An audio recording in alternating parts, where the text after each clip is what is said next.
welcome back to my YouTube channel mga karbitero. Ngayong araw na to ay pag-aaralan natin kung bakit nga ba nanginginig ang ating mga alagang rabbit. So kung bago ka lamang sa aking YouTube channel at gusto mong matuto sa pag-aalaga ng rabbit, please subscribe and hit the notification bell para updated kayo sa mga bago nating content. So ayan mga karbitero, pupunta na tayo sa ating rabbitan and i-discuss na natin kung bakit nga ba nanginginig at ano ang dapat natin gawin sa ating mga alagang rabbit. Ito mga rabbitero, nandito tayo sa ating rabbitan and i-discuss natin kung ano nga ba yung mga dahilan kung bakit nanginginig yung ating mga alagang rabbit, kung may sakit ba yun dito or delikado nga ba sa ating mga alagang rabbit. So first, tandaan natin na unang cause ng panginginig ng rabbit ay pwede po silang natatakot. Parang sa tao mga rabbitero, pag natatakot ng tao ay nanginginig po sila. Example, meron po ako isa sa mga subscriber yan karabitero natin na sabi niya na nanginginig yung kanyang rabbit simula nung tumahol yung aso nila. So ano daw yung dapat niyang gawin para maiwasan yun? Sabi ko, ilayo yung aso or takpan natin ng tela yung kanilang kulungan. Sa ganung pamamaraan, mami-minimize yung stress level sa ating mga alagang rabbit.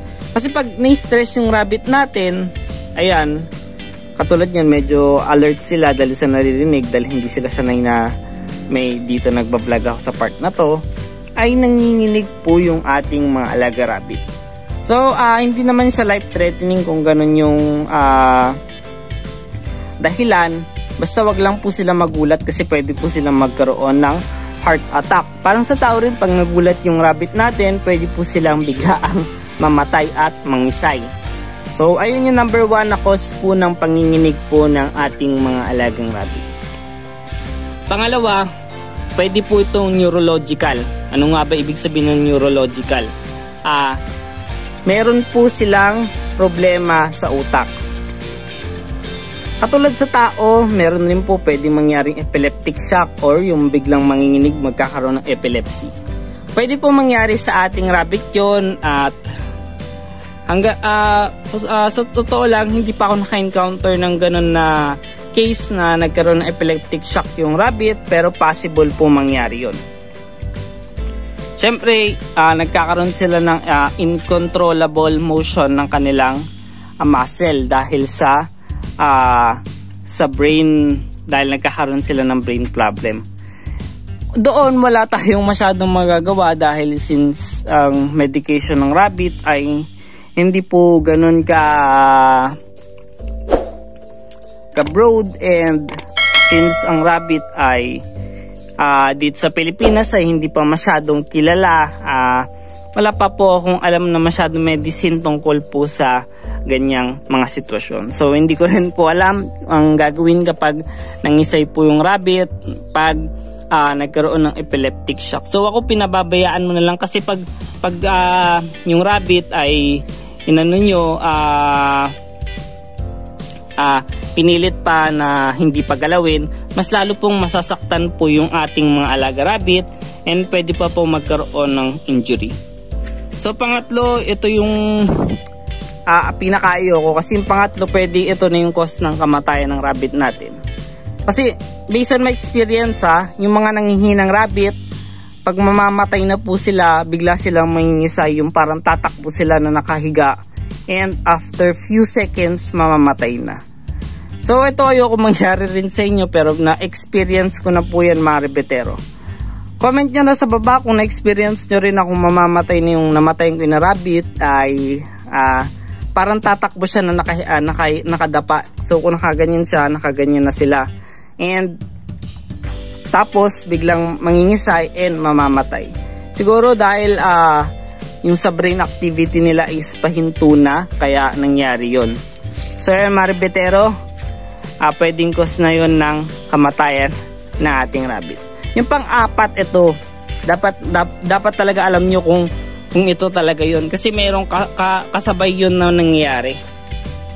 Pag nanginginig yung rabbit natin tas naglalaway, ay pwedeng isang ibig sabihin yun na nahi-heat stroke na po yung ating mga alagang rabbit. So ano nga ba yung dapat natin gawin pag na-heat stroke po yung ating alaga rabbit? So ilagay natin siya sa malamig na lugar Hindi yung malamig na malamig hindi yung itatapat sa aircon or kung ano ba man. Itapat muna natin yung sa electric fan, yung mga ganong klaseng lamig. Tapos yung paa nila ay ibabat natin sa mga ganito siguro kataas na tubig para mag-cool down yung katawan nila. So pag nangyari yung dumudugo ng ilong, yun yung medyo delikado na parang irreversible na, ibig sabihin hindi na natin may babalik. Pwede magkaroon po ng permanent damage po yung ating mga rabbit sa kanilang katawan. Example, yung parang sa tao pag na-stroke ay yung napaparelisa na yung kumakaligtas man, napaparelisa na po yung kanilang isang parte ng katawan, malamlay na, hindi na masyadong kumakain. Pwede po mangyari yun kung mabubuhay pa po. Para kasing late stages na po yun ng heat stroke kapag dumugo na po yung ilong ng ating mga alaga rabbit, at delikado po talaga yun. Hanggat ako, hindi ko pa po na-experience yun, pero nagkaroon ako ng heat stroke lalo na sa mga kits or yung mga maliliit nating rabbit, ay nangyari po sa akin yun yung nanginginig. So ito yung mga rabbit natin, ayan, napaka-healthy, hindi sila nanginginig kasi sanay na sila nandito nagsasalita, mga rabbitero. At yun yung mga dapat natin gawin pag yung rabbit natin ay nakita natin na nanginginig, ay dapat natin talaga asakasuhin kaagad. Pwede yun yung mga sinabi ko na dahilan. First, hindi malala yung rabbit natin ay kung lang po siya natatakot. Pangalawa, pwede po yung sa neurological or sa utak nila, may epilepsy, mga ganon. Patlo, pwede silang na heat stroke, ayun ang delikado. Pang-apat, pwedeng may problema lang sila talaga na nanginginig lang yung ating mga alaga rabbit. So ayun, mga rabbitero, kung na-experience nyo rin yun, yung panginginig ng ating mga alaga rabbit na parang may sakit na hindi natin alam. So minsan kasi, syempre, para sa tao rin, pwede rin nilalamig yung ating alaga rabbit. Lalo na kung kits pa lang ito or baby rabbits. Pwede pong mangyari yon na manginginig po yung ating alaga rabbit, and dapat natin itong, syempre, painitin. Kasi yung iba, syempre, nalagahan nila yung rabbit nila, nasa loob ng bahay nila may aircon. Yung iba kasi ganun yung mga pets na type na rabbit, minsan nasa rabbit nila, nasa bahay, naka-aircon, baby nila. Ang hindi nila alam, nilalamig na pala yung rabbit nila. Kaya nanginginig. So hanggang dito na lang ating video, mga rabbitero. Kung meron kayong katanungan, suggestion, or medyo naguguluhan ba sa aking explanation, mga rabbitero, please comment down below, mga rabbitero, at sasagutin po natin. And also, paki-like na itong video, paki-like yung FB page, pwede kayo sumali sa FB group, and also don't forget to subscribe to our channel para updated pa kayo sa mga bago nating content. So comment lang kayo sa baba kung meron kayong katanungan kasi sinasagot ko naman po yun kung makikita nyo po. So salamat sa pakikinig, mga rabbitero, at sana itaguyod natin ang pag-aalaga ng rabbit sa bansang Pilipinas. So hindi pa naman ako masyadong marami rabbit ko kasi mga 17 pa lang naman, and hopefully makadagdag tayo ng dagdag pwersa, mga new breeds. So ayun, mga rabbitero, salamat sa pakikinig.